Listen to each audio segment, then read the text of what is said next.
Each year, about 900,000 students in the UK receive their undergraduate certificates and celebrate their graduation from university. Hi, my name is Afroozi. Hey, my name's Layla. Hi, my name's Bria. My name's Mohammed Bajiluli. Hi, my name's Jasmine Morris. My name's Mustafa. I don't care. I'm Emma. Hello, I'm Freeman. I'm Bruce. With so many graduates come so many stories.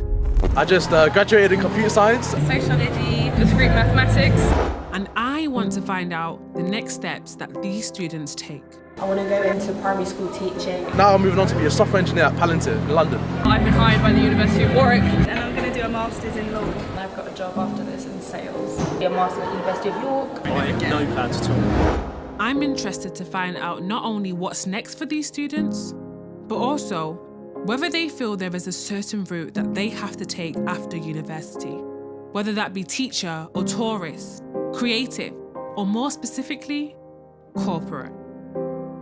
I'm currently on my own educational journey and graduation is right around the corner.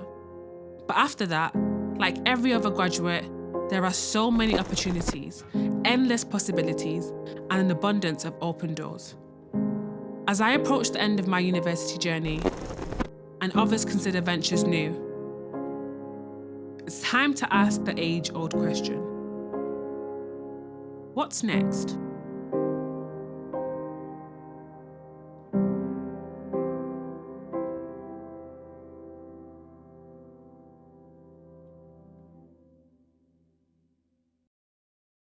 University isn't a linear experience.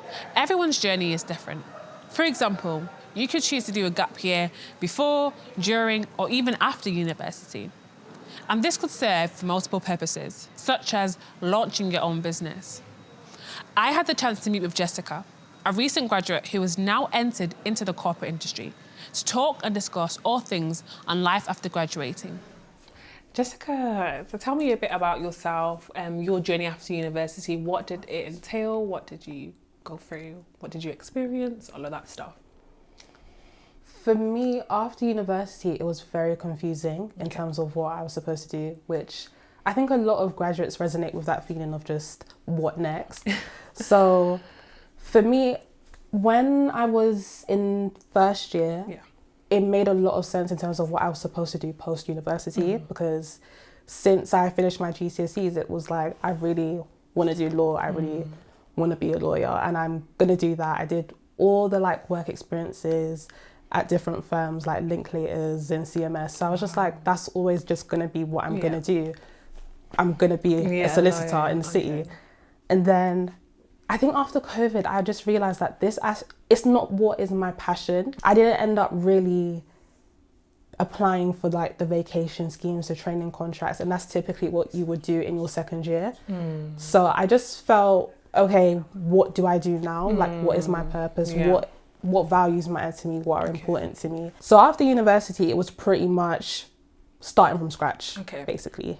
And it was having to deal with that as well as moving back home, adjusting to adulting, having to be used to, I guess, a new normal, especially considering that I'd been at university for 3 years and you go from a child to an adult. So I juggled quite a few retail jobs and I was applying for different places. I applied for things in technology and I just did different things, and I felt, so I started a business in my second year, and in terms of what that in Chiroplan?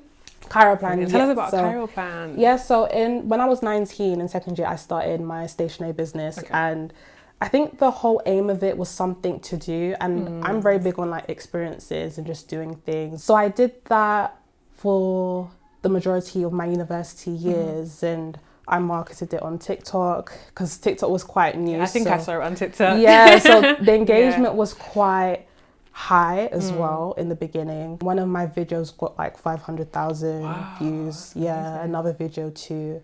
So from there, it created demand because I was creating stationery all about efficiency and combining aesthetics for students like myself because I just really was into stationery. So I believe I amassed 450 orders. So across the 2 to 3 years that I was doing it for. And it was good. It was something in which was just part of my routine, going to the post office and everything like that. And it was great. However, moving back home after I completed and university and I graduated, it really took a toll to kind of like adjust and also keep up with the business and still have to figure out doing a corporate role, because essentially I'd gone to university, you know, I invested time. Yeah, so that took a back burner, and I think I was a bit burnt out, and my mental health really did struggle post-university in terms of really struggling to understand like what my purpose was. So I just pretty much used the gap year to focus on acquiring a corporate role, at least to have a job, to get some experience, to start my career and to see where it goes essentially. And at least then I would have the option to pursue my creative pursuits outside of doing a corporate role. So yeah, that's pretty much what I did. So talk to me more about the exact feeling and where you kind of ended up in regards to when you decided, okay, I'm gonna now pursue corporate. Like, I've done the retail jobs, I've kind of tried to balance career plan. The next step is getting a corporate job. What made you kind of come to that decision?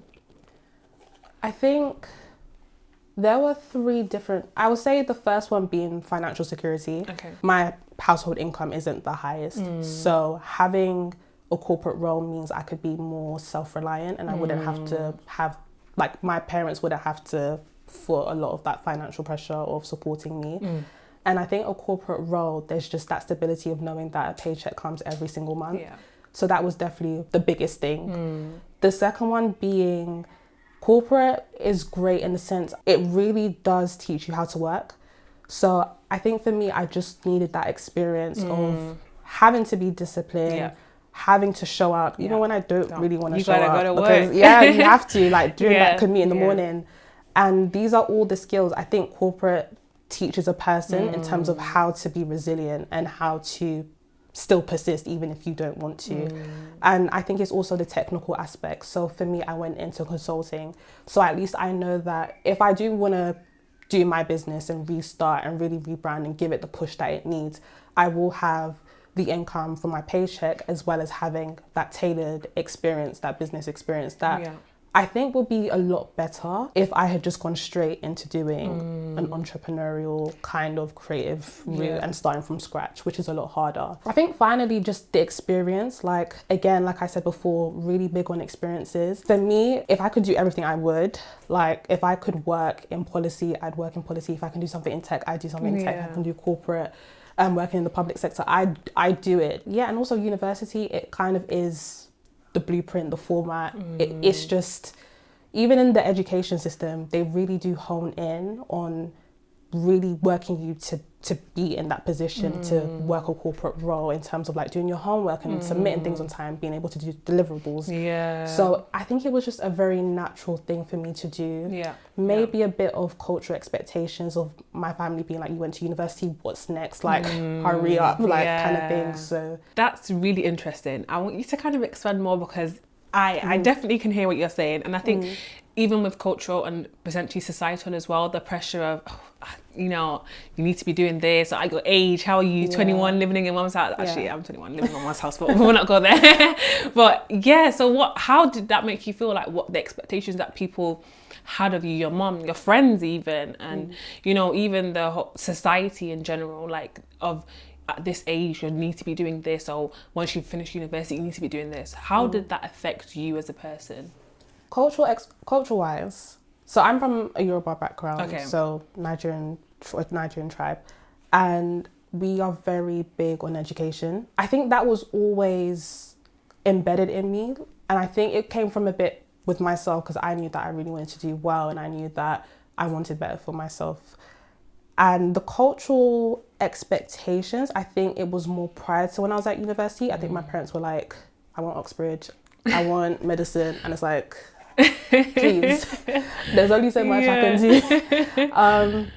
You have other children. They do. So I think for me, when I got to university, I think my mum was very supportive in terms of, don't put as much pressure on yourself, because I'm really, really tough on myself. And I think that just comes from having really high expectations that often at times if I really put it into the bigger picture, it's not the most healthiest or sustainable. And I think that comes from societal pressures and expectations.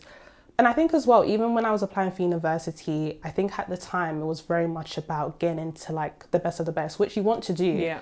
But I think there was a level of validation that I saw from, like, for example, the sixth form team at my school, and seeking their validation and just knowing that, like, who has undermined me, I can kind of be like, yeah, but I went to this university and I did this degree. And even with my A-level results, for example, because I got ABB, and that's amazing. Yeah, it is. Congratulations. But to me at the time, that was like, I took it really, really, really hard because I had high expectations for myself, especially with my GCSEs. It was just A's and A stars. So to get like ABB, it was like this really crushing feeling. I think going into university, it was having to navigate really what are my values and what is it that, who am I outside of the validation in which I'm seeking from people. So I was fortunate in terms of cultural expectations. That was more so before I was at university, but I had the grace of, don't put that pressure on yourself. You still have time to figure out, which I really do appreciate from my family members because they were very supportive. So that was where I was very appreciative. But I think it was having to battle within myself the kind of validation which I was seeking from others. And there is that societal expectation as well that after university, what is next for you? And there is that expectation that if you're in corporate, you're going to climb the corporate ladder because that's just a natural thing to do. And by the time you're in your 20s, late 20s, you know, you're looking to buy a house and be financially literate and possibly start a family if you are in that financially viable space. It's been really difficult because I'm still struggling with societal expectations. I'm still struggling for like, what's the next achievement? What's the next win? And I haven't really had the time to really just take a pause and to just really navigate who am I outside of all the accolades, achievements, because those are very material things. It's not really the thing that makes the person, like the substance of 100%. it. So even the pressures of just having to settle down, I don't really feel it, which I'm fortunate compared to a lot of people. I have the grace to go at my own speed in terms of that aspect. Amazing. Societal, I still feel like I'm kind of on that chase, that journey, if I can say that, in terms of like, okay, what is next for me? So it is difficult. And I do empathize with people that also feel like that, because I do think, especially if you're a new graduate, even if you're just adulting, even if you're not a graduate and you did an apprenticeship, you naturally feel that way. And I think we could go far in general as a society to give people the grace to just figure themselves out before figuring out, okay, the career and the material things. So who am I? Exactly. Yeah, that's amazing. And just going off of the point of, obviously now you are in corporate, has there been any positive or negative impacts that be having a corporate job has had in your personal goals and aspirations? For example, I know you do Cairo plans, so how has that positively or negative specifically affected or impacted you in those ways? I would say positive, because the stability in terms of having a 9 to 5, like I said, in terms of having something consistent that comes in financially to support or fund whatever creative endeavors you wish to pursue. I think there's a lot of progression to be had in a corporate role in terms of having, you know, times in which you can lead and own particular aspects of the work in which you're doing that will set you up very nicely if you do wish to start something for yourself. I think as well, your network, as they always say, is, you know, is key, like it's king. So the people that you do meet in those spaces can set you up into meeting different people who could possibly put you in a position to get bursaries or sponsorship. They could meet you with your, I don't know, your next business partner, or just allow you to really understand and have that career, not even just career progression, but that personal development. So I do genuinely see the fruit of corporate in that aspect and having a role like that. In terms of the negatives, I would say that it's very easy to feel that in a corporate role, like it's your whole life. You spend the majority of your time yeah. there, and I think when you are in that stage in which corporate is new, there is that kind of, I guess, expectation, a bit of pressure from the individual to really perform and to do well. And I think that can naturally mean that work becomes the priority and everything else kind of like fades to the background. Like with my role, I'm lucky in the sense in which there is work-life balance. Yeah. Whereas I know that there are different industries and roles in which there really isn't that work-life balance. So it's like you have to kind of make a choice, like work or pursuing your own creativity. Yeah. I know people have said they feel stuck. They feel like they're in an organization. They don't really know which other way to go. So you can get comfortable. Yeah. And I think to be comfortable, it really is a sign that probably you need to move elsewhere to really grow in a different space. I'm still quite new to the role. Okay. So things could change more positively, hopefully not as negatively. But I guess we'll see. But But you can definitely say you've been able to have corporate and also be able to still have your creativity still in the background. It's there. I definitely would say that. I think it's harder. I think if you really do wish to pursue your personal passions, be it you have your own business, be it that you want to develop in a skill, or maybe you just want to indulge in hobbies just for your own personal well-being, I think you have to have kind of like a discipline to want to do those things.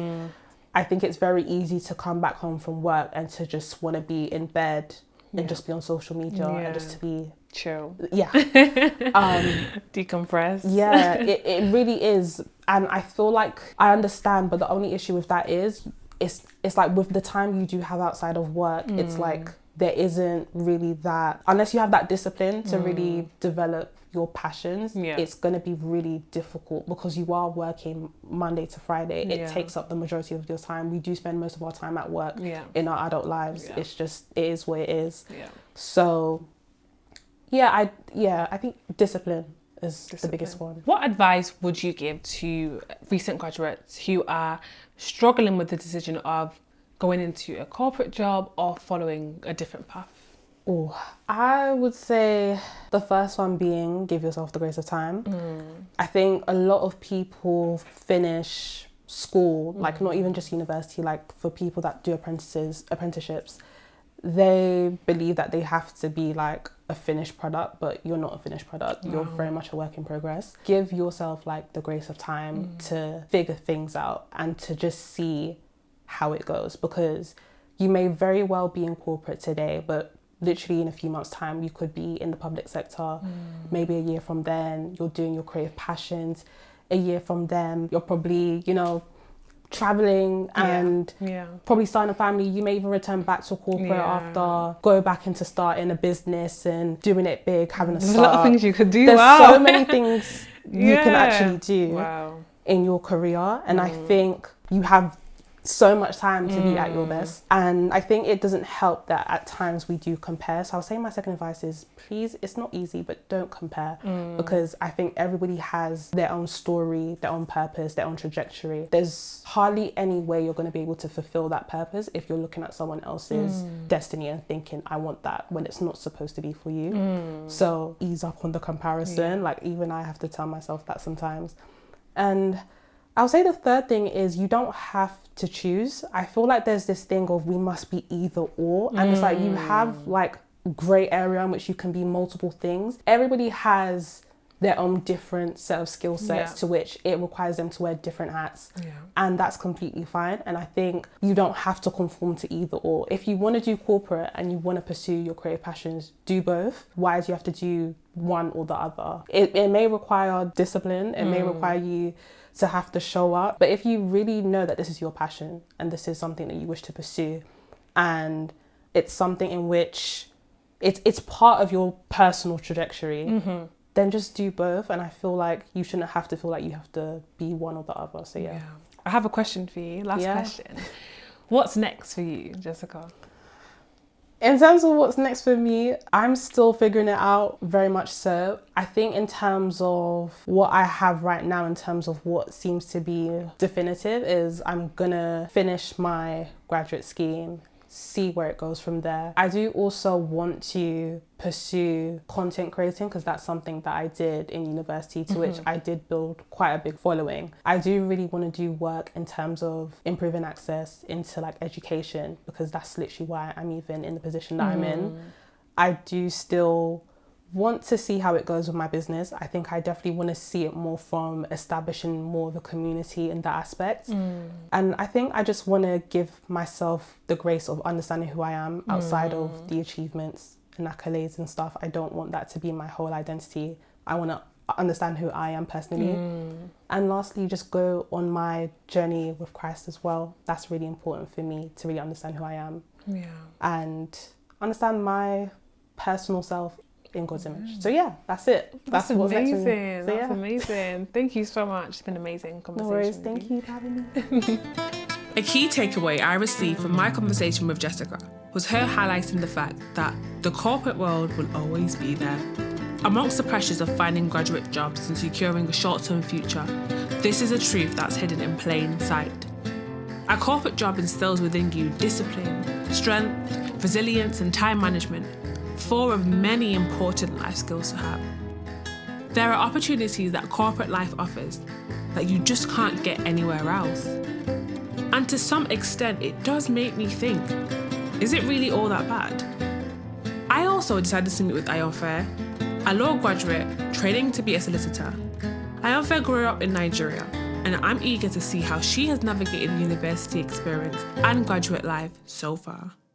Tell me about your journey after university, graduating. Congratulations. Thank you. So tell me more about like what you studied and your plans for university, for life after university. Yeah, I did a law degree. Oh, congrats. So thank you. And so the plan is to qualify as a solicitor in London. Yeah, so my plan going into university was definitely to come in and go back home to Nigeria. But as I really invested time in a life in the UK, I just decided to stay on and qualify here. So I decided to do my master's, which is not like a typical master's, but a qualifying master's course, so that I can qualify as a solicitor in London. Wow. So you said that you didn't live in the UK prior to university? No, I grew up in Nigeria. So in terms of your ideal plans, kind of once you started your law degree journey, has it always been a case that I want to be a lawyer, or has it been a case that I'm not really sure what degree I'd like, I'm going to do law because I prefer it? Where did the kind of your journey into, law? Because I feel like with the law degree, it's very much, I'm doing a law degree to qualify as a solicitor. Yeah. So was that your fault? Because for not everyone experiences that. So how did that entail for yourself? Honestly, when I was doing my A-levels, I didn't know what I wanted to do. Okay. I had no clue what I was going to Yeah, same here. do. Exactly. Yeah. But a law degree just seemed to provide options. Okay. So of course the usual things to be a lawyer, but even when I was at work, I realized that a lot of people go do a law degree to go into other things just because employers seem to enjoy hiring people with law degrees. So I went into it with if I do law and I become a lawyer, that would be great, but I have other options. And what other options have you ever thought about aside from I'm going to be a solicitor? They were always like corporate based, so marketing. At one point I thought I was going to be a project manager or something, but it's never not been corporate. Yeah. And do you think there are any specific factors that have influenced that framework and how you see like jobs after university? Like, has there been any factors specifically that has influenced that? Definitely my background. I would say my parents both went to uni, expected all of us to go to uni, expected all of us to either be a lawyer or an engineer or a doctor. So that expectation was always there.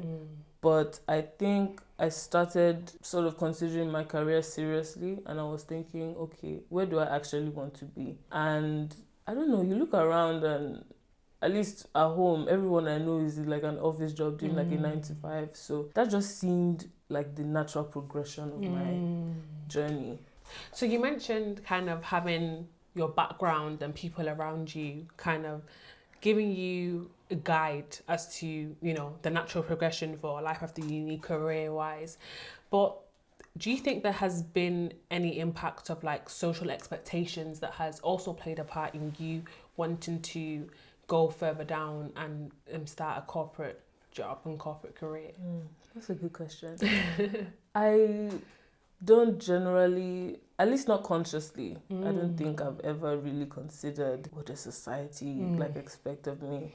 But I don't know, coming here, it's very different at home, but here I just feel like I have more to prove. I don't know, just being, well, pseudo-international and not really getting a lot of the social elements of life in the UK, London. I just feel like, you know, I want to be amazing, honestly, at a corporate job, because I just feel as though people that look like us aren't perceived as excellent in that way. Now, after my experiences, I feel as though I'm being a lawyer, but I need to be A bloody good lawyer. a really good lawyer.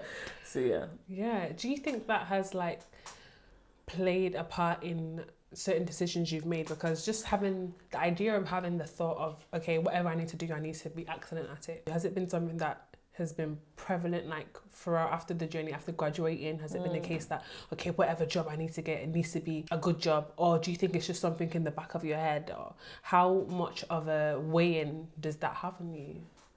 It's definitely in the back of my mind more than a constant like worry. I try not to worry about the future and things, but it definitely plays a role in my decision making. I would say it's like 20%. Okay. Because I just sort of, even though I want to be like an amazing lawyer, a really good lawyer, I'm not going to put pressure on myself to go to a very high performing firm if I know it's going to sort of impact your impact health, my mental health. well-being, Exactly. If I don't think that that's the place for me, I'm not going to go there, because any law firm that's in a, like a magic circle firm, I'm not just going to discount smaller, not as high performing firms. I would say the main impact it has had is just on me and decisions I make. So I've just decided wherever I'm going to be, I'm just going to do my best. Yeah, but I'm sure you will. Thank you. Well, it's not a worry. Yeah. So I'm interested to kind of know if you have any kind of interests or personal goals and ambitions that you have. Has any of your personal goals, ambitions, aims been impacted by you wanting to pursue a corporate career? I don't know if maybe you're secretly a musician in your spare time. Do you think there's any goals, I don't know, maybe starting a business that you kind of had to put on the back burner because it's like, okay, I want to do corporate and this requires my time now? Has there been anything that you've experienced like that? Honestly, no. Okay. I don't think I've actually thought about anything else. At least not considered another career path seriously. Okay. I feel as though I just sort of landed in law, and once I've made a decision, that's just my focus. Okay. So I've just been qualified. So that's why I'm doing my qualifying course now. I don't think I'm necessarily foregoing anything to pursue this. You would say this is your personal ambition. This is my personal goal and ambition. This is what I'm working towards. Obviously, my personal life, like I Yeah. have, like, there's like other stuff. social things and like faith as well. There's definitely other things I have going on that I think about. But in terms of career ambitions, I don't think anything else has sort of gone, because nothing else has really existed. Okay. While being at university, has there been any resources or support that you've made use of in order to kind of navigate next steps, like once graduating? Yes, especially in my third year. Okay. I think that was when I started like considering the steps. Okay, I want to be a lawyer, but how am I going to do that? Some people even applied for internships in first year that they wanted, for law firms that they wanted to work at eventually. So I definitely felt pressure to sort of have my steps planned out. I enjoy having a plan. I like having what I'm doing next. So I just thought, okay, after graduating, I'll just start applying for jobs. But then I realized, no, it doesn't work like that. You have to, do like a period of training to qualify. And there was definitely a lot of pressure to have my next steps. So in that, where do you think that pressure came from? Was it just like yourself, kind of like, I've got to do this? Because you did say at the beginning, like, being in the UK, kind of living here has also made you feel that idea of like, I've got to be the best? So has there been pressure on yourself, like, okay, cool, after uni, I've got to make sure I'm on it? Has there been pressure from like family, like questioning you, okay, what are you doing after university? Like, you can't just come home and be sitting on the couch, you know? Yeah. So, or has it even been from friends maybe? I don't know if you want to kind of, if you've had that experience of, oh, my friends are doing this. But yeah, feel free. I would say from my family. Okay. From myself, I don't really like to put pressure on myself, but I was definitely feeling from my parents especially that we've gone through all this stress to put you through university. I qualified, even though I was born here, I only qualified as an international student. Okay. So the fees were Crazy. insurmountable. And that pressure of my parents have invested so much money into my education, and I cannot now not do anything with it. So there was definitely that pressure of I really, really need to get myself together, you know, start giving back to them. You know, they've given me everything. So that was definitely a point of pressure. Yeah. And did you kind of go to anyone to kind of ask for help, or was it kind of ask family or friends or anyone? Yes, so I reached out to friends that I knew were going down a similar path to me, so perhaps they had already had a training contract or they were already working. I reached out to them, you know, especially when I started applying, I reached out to our careers advisors just to sort of understand the way it usually goes for most people, and I also use them, of course, to proofread my application, for interview tips. Yeah, I just went to them for everything, really. I'm still using my my undergraduate careers advisors now, especially coming not from the UK, coming from outside the UK. I just want to know everything. I want to know everything I need to know to get to where I want to go. And, you know, it's a free service, so of course I took advantage of it. Yeah, no, definitely. What advice would you give to, you know, soon-to-be graduates that are kind of in the path where they're trying to discover their next steps and maybe struggling with the idea of, do I, you know, jump straight into corporate? Do I go for a different route? What advice would you give to soon-to-be graduates? I would say the corporate world isn't going anywhere. If you have something that you want to do that isn't necessarily corporate, 9 to 5, traditional, by all means, please explore that, but have a plan. I don't believe in graduating and then finding yourself. like it's not that that's a bad thing. Yeah. But I don't know, maybe it's because of the fact that so many people have invested in me. I don't want to just take that for granted and just chill. Yeah. After graduating. Of course, university was hard and we've been through it, and, you know, we're here now, and it's a huge accomplishment. Yeah. Enjoy that, you know, take your break, take your summer, but have something that you're doing. So if you want to, you know, go and explore a career as a musician, you know, you can make a plan to sort of go in that direction.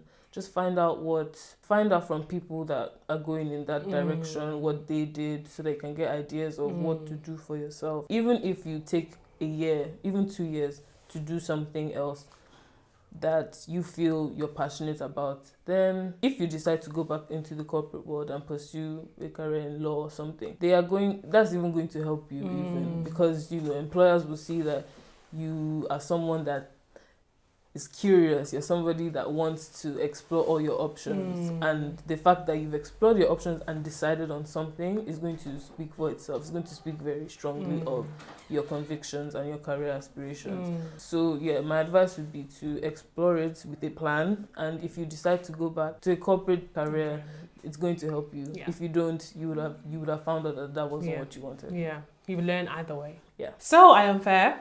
What is next for you? Yeah, so I'm looking forward to finishing my master's. I would have that's next year, September. Okay. So it's a long way away, but, you know, we're getting there. Yeah. I'm doing the exams to qualify to be a solicitor in the master's.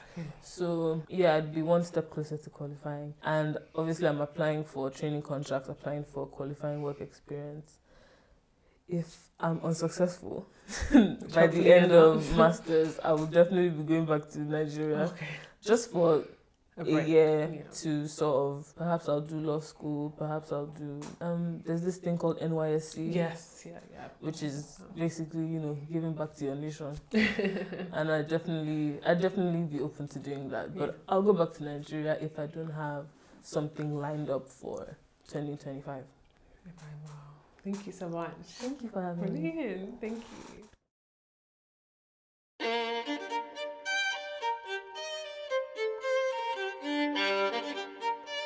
It's undeniable that societal pressures exist, whether they be conscious or unconscious. In a world where there's ever-increasing ways of sharing your own opinion, it could be damaging to have too many people giving their own 2 pence on your own personal matter. Intriguingly, Ayamfe shared in her story that she utilised advisors for support and guidance over the years. While at university, Ayamfe mentioned discussing her post-university options with a careers advisor. I decided to meet with my careers advisor and find out what she thinks about career options after university. Hi Claire. Hi. So I wanted to ask you a few questions in regards to the topic of our documentary today and discussing and exploring the pressures that recent graduates feel to enter into the corporate industry. Mm-hmm. The first question I wanted to ask you is, what is the typical career route that you see undergrads taking once graduating from university? So I suppose the simple answer is I don't see a typical career route. That's partly because I work in lots of different departments here at Warwick, but also in part it's how flexible our graduate labour market is. Okay. So if I give you some examples for that, I'm aware of language students that have become medics. Oh, wow. I'm aware of classic students that have gone on to technology. Yeah. There's a broad range of different careers that students go into, but your degree doesn't equal your job. And so often it's students' interests, their values, just things that they've got involved in coincidentally that may also shape their career. Their career choices. And do you think these interests that they have are supported by the university? Like, do you think there is schemes or resources available to someone who, example, studied biomedical science but wants to go into music or being an artist or being a teacher? Is there those resources in the university to help them?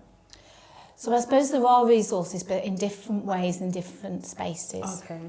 You mentioned if you wanted to teach, for example. So it depends on the individual department. Again, I've got some departments that you can take modules outside of your curriculum and do like a teaching module. Or it may be that there's events on careers in teaching, for example. Or even, in our job fairs, we might have Teach First that come in. It's in different ways, in different spaces, but you have to look for it in different ways as well.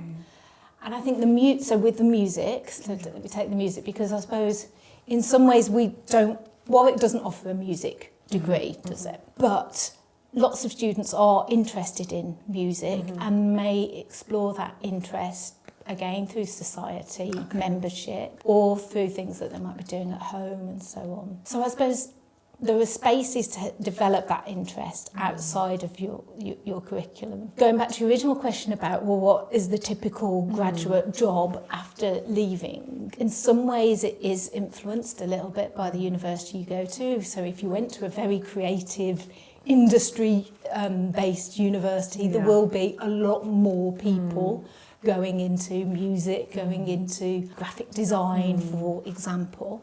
But across the board, there's a lot of flexibility in the career paths that people go on to. And I suppose it's trying to challenge some of those myths that come up. So for some people, some of those myths that there's only one route outside of your degree. And I hear lots of stories from students, especially in their first years, that when they tell people their degree, other people might say, okay, well, if you're going to do English, are you going to be a teacher? And if you're doing sociology, are you going to be a social worker? Yeah. And I've heard that lots of times. Yes, I'm sure too many times. It is, yeah. But it's just because it's got social on the job. So your degree doesn't define your ultimate career. Yeah. So what do you think are some reasons that graduates do feel the pressure of going into the corporate industry, and kind of having tunnel vision of graduation, corporate, climb the ladder. What pressures do you think exist that maybe, like, I don't know, from the university or from family or things that you've like heard of one-to-one? Like, what are the pressures that some young people face? So I suppose in commercial, in some ways I understand that term commercial, but in some ways I don't see it as binary, because some roles it's really obvious that might be commercial, but even a charity may not be commercial, or a musician may not be commercial, and you might not give you that label commercial. But actually, at the end of the day, you've got to make money and you've got to survive, so there is a commercial element. Taking your question in terms of that pressure to go into very commercial, business order, making money careers, and that's the point. I think the pressure is complex and comes from various different sources. Sometimes it does come from parents. I hear that sometimes. Sometimes, the cost of for an international student to come and study, they have the pressure of fulfilling and paying back that cost. Sometimes it's peer pressure, so I hear a lot of peer pressure, and it goes back to that. Well, what are you studying? That's often the first thing people are asked when they come. When you're a fresher, okay, it's what do you get in your A-levels? What are you studying? Where do you live? Exactly. And there are myths that exist around what those degrees are about, and there are myths about what people can go on to. So I think there's peer pressure. I think there's also what I've noticed compared to when I went to university, those messages are coming at you in various different directions. So whereas I might, when I went to university, have got that message from my peers, or maybe the news and so on, it's been reinforced all the time on social media, and just that image of success, which we all know it's not reality. We all know it's not reality, but what we know logically and what we feel is two different things. So even though logically we might realise that, that's not the only way to succeed is in a corporate job, if you're told it repeatedly and hear it repeatedly, I think that's another source of pressure. And I also think political rhetoric as well. So, in the news, the value of a degree and the value of different degrees versus other degrees, which can undermine confidence. And the fact that, you are in a university which is about excellence, it is about achievement, and I think that's where the pressures come.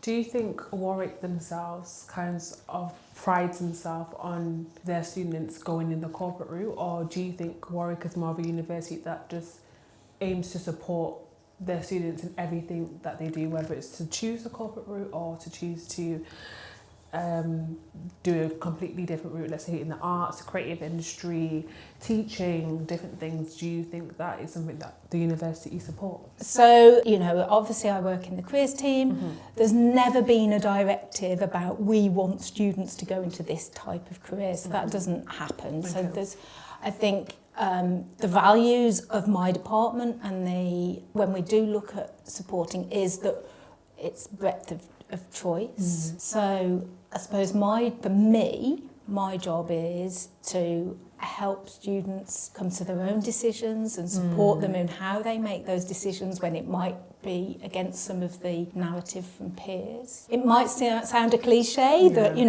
we're preparing you for jobs that don't exist in 5, 10, 15 years' time, but it's never been more apparent. So I think the institution would like to prepare students for those changing needs. And I think when we're looking at opportunities for students, we in the department will look at different ways that people get jobs. So some jobs in the commercial sector, not all, but some jobs in the commercial sector have a very structured career path into them. And I'm sure you will have got peers that that may have retrained in law, for example, and it is quite a structured pathway in. Those organisations have a lot of money, they have a lot of resources, they can market their support. They've got the time to come onto campus, and you'll see them at job fairs, but you'll also see them sponsoring societies or being on societies. But then if you compare that to music that you brought up earlier, or someone that wants to work for a small charity, those employers don't have the time or resource to come into a careers fair and market the jobs. So we have to look at bringing them onto campus in a different way, and students need to apply for those jobs in a different way.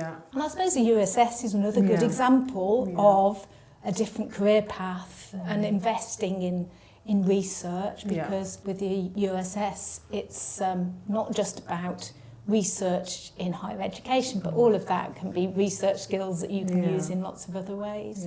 There is that support, it just needs to be accessed in a different way. As a student, you're bombarded with lots of different messaging, and part of that is navigating a different place to when you were at school, if you came that route. So sometimes it's knowing where to access that information and being able to be alert to that information. And it's making sure, and I suppose it's also reaching out for help as well. Yeah, that can be hard, can't it? You know, if you don't know somebody, that can be intimidating. But if you don't reach out, you can't get that support to navigate all of these different systems that we find. Yeah, I agree. Yeah. So what advice would you give to graduates who are struggling with the decision to pursue a corporate career path or follow a different path? In some ways, it's really understanding what you want individually from your career. And that, again, is multifaceted. So, and it isn't always consistent. So what I mean by that is understanding your values. So what is it that's really important to you? What is it that you want to get out of your career? So for some people, they may be motivated by making a social impact, for example. Other people, it may be that they're motivated by and driven by achievement and competition and getting better and so on. So it's understanding your own drivers, understanding what motivates you, but it's also thinking through what your skills and your strengths are as well. Sometimes the things that come naturally to us, we kind of can sometimes assume that everybody else that it comes naturally, and we may not always have that perspective about, okay, what is it that, you know, that I get up in the morning for, looking forward to and energised by. So I think some of it is about yourself, understanding you, what you want, what your strengths are, what your values and drivers are. And then the next stage, I suppose, is then what is the reality of work as well. So sometimes we'll stereotype what a job is because we may have only superficially, you know, done our research about what's involved in that. Yeah. So there's lots of things you can do by, you know, researching a job online and just looking at the information generally. But it's going above and beyond that information. It's speaking to people that might work for that corporate organisation. Yeah, that human connection really brings it to life, doesn't it? And brings careers to life. Looking at your priorities with that at that moment in time. And it changes as well. So what you may want, I know, for example, for myself, speaking about my own career, what I wanted at 21 is very different to if I've got a family and other things that may come into that. But I'd also point out that a career is quite long. I'm more than midway through my career. That's very true, actually. And I wouldn't like to predict what I'm going to be doing by the time I retire. So it's taking the pressure off your shoulders that you've got to sort all of this out by 6 months after graduation. Yeah, that's a wonderful piece of it. That is so true. I think there is definitely that. I need to start this job now, and this job's what I'm going to have forever. But it's like this is the beginning of something that's going to give you much more, and you're still going to be working in 50 years' time. So there's no rush, really and truly. And sometimes there is because you need money. But I think just taking that pressure off your shoulders that you've got to get it perfect first time. Personally, I don't think there is such a thing as perfect job. When you've been working in a role for a certain amount of years, you might, you know, it might become routine, you're not developing anymore. So it's understanding that. So even though I'm talking about it when you first graduate, that, you know, it might happen again when you in 2, 3, 5 years in, you reevaluate and understand where your drivers are, your interests and so on. So I think my advice is make the best decision you can in that moment in time and get the support from other people to help you with that. And the other piece of advice is, and it goes back to this idea of a perfect career. Most people would think, oh, strange if I told you were only allowed one interest. So, you know, you can only choose one interest. There are multiple careers that you'd be fantastic at and succeed in lots of different contexts. Yeah. So it's taking that pressure off that it's got to be just that one particular employer or that one particular role. Thank you so much, Claire. I think all the advice that you've given is really useful, and I think we're happy to end it there. Brilliant. Yeah. Thank you It's so lovely much. speaking to Yeah, you. lovely speaking to you. Now, I'm meeting with patients. In recent years, the number of graduates training to be teachers in England has slumped to a catastrophic level. Despite this, after graduating, Patience decided to go into teaching. So I want to find out what made her pursue this role. Patience. Hi. So tell me about your journey and how you have found navigating life after university, life after graduation, next steps. So tell me all. Right, so I graduated on the 25th of July. So Congratulations. thank you. So it's And what did you graduate in? I graduated in psychology with education studies. So it's still quite fresh, but I feel like life has just been non-stop ever since then. So after I graduated, I was just doing warehouse work just to keep me busy because I had a job lined up. Originally after uni, the plan was I knew I was going to go into TA, so teaching, being a teaching assistant. Okay. Because I wanted experience with young people and I thought schools is a very obvious place to do that. Yeah.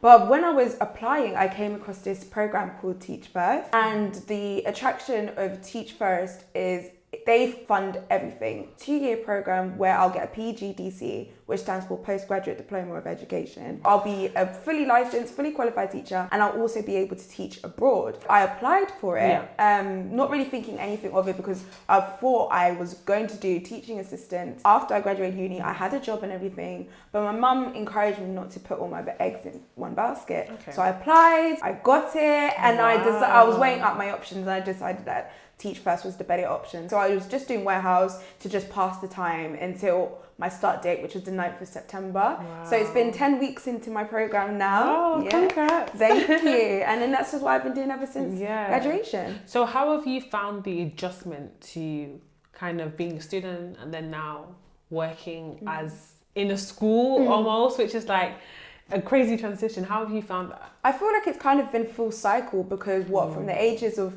4 to 21, I've been a student. Yeah. Now I'm on the flip side as a teacher. I teach year 7 to year 9, which is 11-year-olds to 14-year-olds. And especially like looking at me, I'm very short. I have a very youthful face. So even like with the kids, some of the kids are taller than me. Some of the kids, they're like, Miss, how old are you? And then like, so it's like, I struggle to believe that I'm a teacher sometimes. Like it's crazy to even, because like I said, it's only been 10 weeks so far. So it's not sometimes like, wow, I'm a teacher. It's not like fully synced in yet. So it's been a crazy transition. And more respect to the teachers, because I just remember like reflecting on my time in secondary school, how I wasn't necessarily the baddest kid or anything, but I do know there was some kids who really gave these teachers out, and now being on the receiving end, like it's not easy, not easy at all. So so I'm really interested to hear more about, obviously you study psychology of educational studies. Did you ever explore all the possible options? Because I think with the degree like psychology, you can do so many different things. So why teaching? Like, what made you want to go into that career route? So my end goal is actually to go into counselling and therapy. So that was the end goal for me. And getting to that point, I was actually inspired by my mum. I remember when I was younger, I never really knew what I wanted to do. I was changing my mind all of the time. So it wasn't until my mum became a social worker that I knew I wanted to do something like that, because her whole journey of getting there, she started to pursue this career. at a very difficult time for the family. But instead, she decided to better herself, and she did college, she did her undergrad, she did her master's, and even now as I speak, amazing. She's in her final year of her doctorate. Wow. Yeah, so watching her through that journey, I was just like, I want to be like you when I grow up. Yeah. But I knew I wasn't cut out to be a social worker. So I want to be like you, but I want to be me. So how could I make it make sense for me? And my friends would always tell me that you're such a good listener, and talking to you just makes me feel better. So I was just like, if I could turn that into a career, then why wouldn't I? So I think that's how the whole appeal for counselling and therapy was there. So that's the end goal for me. So how I got into teaching, I've always known I wanted to work with young people. So obviously schools being a place where young people spend a lot of their day, I just thought it made a lot of sense. So that is how I landed into teaching. Wow, that is a really amazing story. Thank you. So in regards to, obviously we've said that with psychology there are loads of different options. I'm interested to kind of know, have you felt pressure to be in the corporate space and have a corporate job? Funny enough, no, because my mum, she's not in the corporate space. In my family, my mum had 3 young children, so I'm the middle child, I have 2 brothers. So the corporate space always seems to be a very male-dominated place. So as a male-dominated space, being the only woman in my family, I didn't really feel pressure to go into that, because as a woman, my mum always said to me, marry someone who makes more money than you. So I never really felt the pressure to have a corporate job. One thing that my mum always encouraged me to do is to have a career and have it in something I love. As long as I did that, she didn't mind what it was. So I never really felt pressure to go into the corporate world. That's really interesting to hear. I think seeing how much of a role model your mom has been, giving you advice that has shaped this now. But do you think in regards to outside of the family, has there been any societal expectations that you have felt have also maybe dictated some certain choices in regards to life after uni and your career after uni? Has there been those societal expectations that you have felt? I feel like society, there's very much a push in soft life. So a lot of people, they want to live this lavish lifestyle, and especially women. Like I feel like a lot of women, they're pushing the whole independent women, soft life babe type of aesthetic right now. A lot of women who dominate that kind of aesthetic did go into corporate. So I suppose looking at it in that way, I would say, to live this beautiful, lavish lifestyle, I would have to go into that role. But I feel like a lot of things, like I said, my own home circle, so my mum, like that is the nearest sphere of influence to me. And even my faith as well. In the Bible, it says to be content with what you have. So as long as I'm in a position of life where I can live comfortably, I don't necessarily need to have this lavish, excessive lifestyle. But as long as I'm comfortable and I can not have to worry about the bills coming in, like with my children, and we can afford to go on a couple of holidays a year or something like that, I'd be happy with that. So even though, yes, with outside of my family home, there is that pressure to maybe go corporate, to make the most amount of money, to live this crazy lifestyle. But when I bring it back to the roots, to the home, to my faith, which is very important to me, it kind of grounds me and reminds me of what's really important. So that kind of is how I navigate that. Yeah. What advice would you give to soon-to-be graduates who are in their stage now and they're kind of struggling with the idea of pursuing a corporate job or following a different path? What advice would you give? The first thing I'd want to say to soon-to-be graduates is even just to congratulate them. Because if you think about the people who started the journey with you, not all of them are ending it. University is not easy. And I think getting this far is something that you should be proud of. First and foremost, congratulations. Secondly, I think what is important is pursuing something that you love. I feel like coming to university, whatever your reasons were, whether it's because you wanted to experience a different environment, whether it's because you wanted to please your parents or you thought that was the norm, I feel like now that you've got your degree, just go into something you love, because the retirement age is now 68. And if you went into university straight off the cuff, you might be 21, 22 right now. So that is a lot of years to be working to just do something to pay the bills or to just do something to get by. If you're going to be stuck in something for so long, make sure that you love it. Whatever reasons you had for going to university, now whatever you do afterwards, do it for yourself.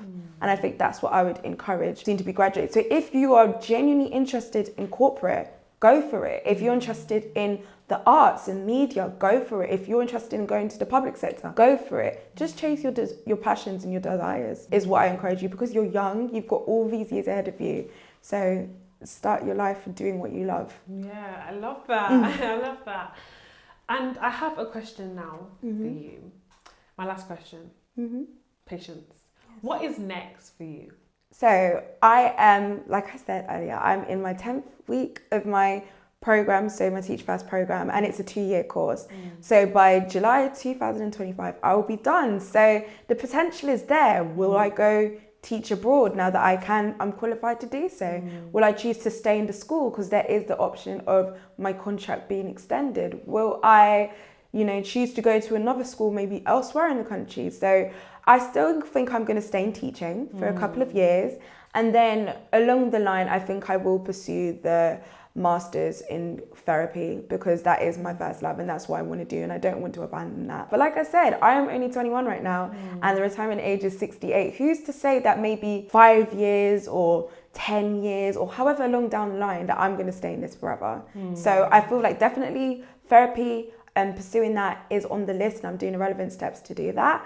But who knows if I'm going to stay in that forever, and maybe later on I'll be like, I want to do something else. But right now I am doing the relevant steps to pursue that, and that is what I'm doing at the minute. Wow. Well, I wish you the best in that. Thank you so much. Thank you so much. Thank you for having me. Thank you. From my point of view, starting a corporate job seems like the most stable route to take. After conducting my own research and from my conversations with recent graduates, there's clearly financial security, longevity, and a clear path of career progression in the corporate world. At the end of the day, money is what makes the world go around. With one having spent so much money on gaining a degree, home region tuition fees in England are up to £9,250 per year. I'm of the opinion that it does make sense to progress onto a job in which your degree is a valuable asset to possess, and where you would expect to earn more money than the quantity spent on your degree. Despite this, I do think societal pressures, expectations, and presumptions can play a massive part in decisions after graduation. However, I believe there is so much beauty in considering what you, as an individual, wants to do. If not corporate, why not create? If not teaching, why not tour the world? The overarching lesson I've learned during my research is that there is no right or wrong way to do life after university. To me, the idea that every student has an obligation to go into the corporate world after university is obsolete, outdated, and impractical. All of us are unique individuals. We all have unique interests. We all have our own stories that we're living out. And the blessing in this, no two stories are the same. Hi, my name is Fikayo Falade. I have just graduated from the University of Warwick. I studied sociology and criminology. And what's next for me at the moment, the main important thing is that I'm putting my trust and my faith in God, because I know He has the best plans that I can ever have and ever will come up with. But I am launching my own business, the Florence Project, so do check that out. And I'm hoping to embrace my skills in my creative side. But that is what's next for me. The options are endless. Take the year off to recuperate. Start that business, start buying houses, become a teacher. These are all amazing things, and you shouldn't feel pressured to go a certain route after graduating. Other people's expectations are exactly what they are, expectations. If there's one obligation you must have, it's to do what's right by you. As I approach the end of my university journey, and others consider ventures new, it's time, once again, to ask the age-old question, what's next? And my answer, whatever you decide it to be.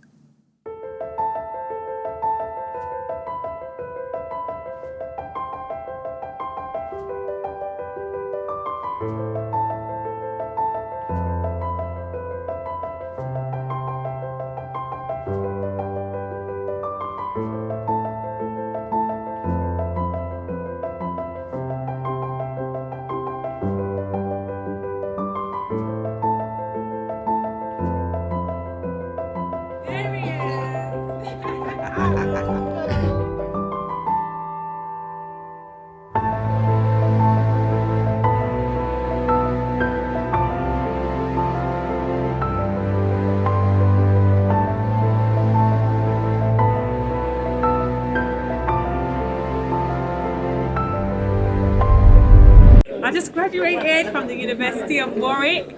I'm with my amazing family. Yes, sir. I'm so happy, I'm so proud of myself. So now I'm probably going to just go and take some pictures. But yeah, all glory to God. Honestly, so proud of myself, so happy right now, and so excited for the future.